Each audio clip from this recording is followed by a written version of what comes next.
আসসালামু আলাইকুম। আমরা প্রায়ই শিশুদেরকে বলে থাকি, "এটা করবে না, ওটা ধরবে না, টেবিলে উঠো না, ওখানে যেও না।" আমাদের দিক নির্দেশনায় কিন্তু আমরা প্রায়ই না শব্দের ব্যবহার করে থাকি। কিন্তু আমরা কি জানি এই না শব্দটির ব্যবহার একটা শিশুর ব্রেনে কতটা নেতিবাচক প্রভাব ফেলে? সেটা কিন্তু আমরা বুঝি না। যেমন যখন আমরা বারবার আমাদের কথায় না শব্দের ব্যবহার করি, তখন শিশুরা কনফিউজড হয়ে যায়। তাকে কি করা উচিত, কি করতে হবে এটার স্পষ্ট ধারণা তারা বুঝতে পারে না। ফলে তাদের ব্রেনে এমন একটা বার্তা যায় যে আমি ভালো না। তাদের আত্মবিশ্বাস কমে যায়। তাদের স্ট্রেস হরমোন বেড়ে যায়, ফলে তারা অমনোযোগী হয়ে পড়ে। নতুন কিছু শেখার যে আগ্রহটা সেটা তারা হারিয়ে ফেলে। কাজেই আজকে আমরা জানবো যে আমরা না শব্দের ব্যবহার না করে কিভাবে ইতিবাচকভাবে শিশুকে দিক নির্দেশনা দিতে পারি।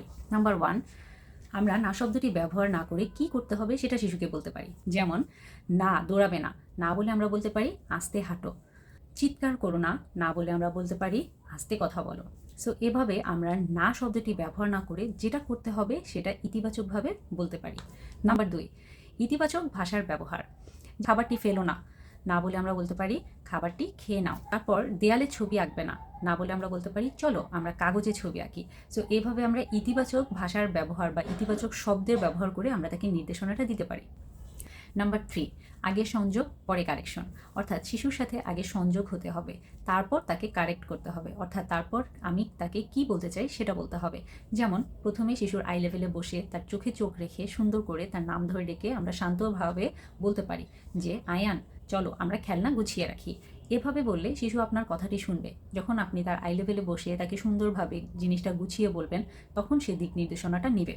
নাম্বার 4, শিশুর ভালো কাজে তাকে প্রশংসা করা।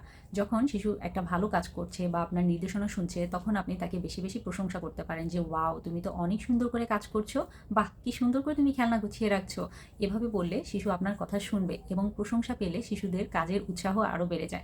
নাম্বার 5, শিশুকে স্পষ্ট এবং ছোট ইনস্ট্রাকশন দেওয়া। আমরা যখন একটা বড় ইনস্ট্রাকশন দিই তখন শিশুরা সহজে বুঝতে পারে না যে তাকে কি করতে হবে। শিশুরা কনফিউজড হয়ে যায়। কাজে ছোট ইনস্ট্রাকশন দিতে হবে। যেমন চলো চলো বাইরে যাব, তাড়াতাড়ি জুতা পরো। এত বড় ইনস্ট্রাকশন না বলে আমরা বলতে পারি বাইরে যাব, জুতা পরো। কি করছো তুমি, এখনো খাবার খাচ্ছ না, তাড়াতাড়ি খাবার খাও। না বলে আমরা বলতে পারি খাবার শেষ করো। মনে রাখবেন, শিশুকে নিয়ন্ত্রণ নয় গাইড করতে হবে। ভাষা যত ইতিবাচক হবে সহযোগিতা ততই বাড়বে। পরিবর্তন সময় সাপেক্ষ, কাজেই ধৈর্য রাখুন।